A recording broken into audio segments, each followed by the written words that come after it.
अब कुछ भी हो सकता है। किसी भी पल एक बटन दबेगा और पूरी दुनिया कांप उठेगी। इजराइल और ईरान आमने सामने हैं और इस बार बात सिर्फ धमकियों तक नहीं रुकी है। हथियार निकल चुके हैं, जंग शुरू हो चुकी है और अब ये लड़ाई पूरे मिडिल ईस्ट को निगल सकती है। नमस्कार, मैं राहुल अवस्थी और आप देख रहे हैं हिंदी खबर। आज जो तस्वीरें और जानकारियां जो मैं आपको दिखाने और समझाने जा रहा हूं, वो सिर्फ इजराइल और ईरान की नहीं है, ये पूरी दुनिया की फिक्र है और भारत पर भी इसका सीधा असर पड़ना तय है। तो आइए शुरुआत करते हैं उस वॉर से जिसने पूरी दुनिया का ध्यान खींच लिया है। कुछ ही दिन पहले इजराइल ने अचानक ईरान के मिलिट्री अड्डों पर सीधा हमला कर दिया। तेहरान के पास, जो कि ईरान की राजधानी है, उसके पास मौजूद एक टॉप सीक्रेट अड्डा, जहां से ईरान अपनी सबसे खतरनाक ड्रोन और मिसाइल ऑपरेशन को चलाता है, उसे निशाना बनाकर इजराइल ने उस पर बम बरसाए। इस ऑपरेशन को इजराइल ने F-35 फाइटर जेट से अंजाम दिया। यह जेट कोई आम जेट विमान नहीं था, यह ऐसा जेट था जो बिना रडार में आए बेहद घुसकर अंदर तक वार कर सकता है। तो अब जरा सोचिए, ये हमला सिर्फ एक जवाबी कार्रवाई नहीं था, बल्कि एक ईरान को खुला और कड़ा संदेश था कि अब अगर ईरान ने एक और गलती की तो उसका नामो निशान मिटा दिया जाएगा। और जवाब में ईरान भी चुप बैठने वाला नहीं था। ईरान ने भी ईंट का जवाब पत्थर से दिया और ईरान ने तेहरान से अपनी सबसे तेज और एडवांस मिसाइल फतेह-2 को एक्टिव कर दिया है। आपको बता दें, यह फतेह-2 कोई आम मिसाइल नहीं है। यह मिसाइल आवाज की गति से भी, यानी कि जो ध्वनि होती है, साउंड होता है, उसकी गति से भी 13 गुना तेज हवा में उड़ती है। यानी कि अगर कहा जाए कि इसको अगर एक बार फायर कर दिया गया तो फिर उसे रोकना मुश्किल है और जहां जाएगी उस जगह को नस्ते नाबूद कर सकती है। ईरान ने भी सीधे इजराइल को चेतावनी दे दी है कि इस बार हम भैया रुकेंगे नहीं और ना झुकेंगे और ना आपकी धमकियों में आएंगे। अब जो होगा वो देखा जाएगा।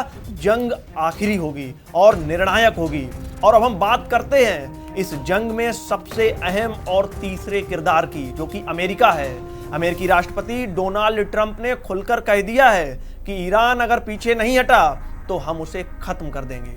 अमेरिका ने अपने नेवी के सबसे खतरनाक विमान वाहक पोत USS जेराल्ड आर फोर्ड को फारस की खाड़ी में तैनात कर दिया है और इजराइल को पूरी तरह से समर्थन दे दिया है। अमेरिका ने इजराइल से कह दिया है कि आप आगे बढ़ो और हम आपके साथ हैं।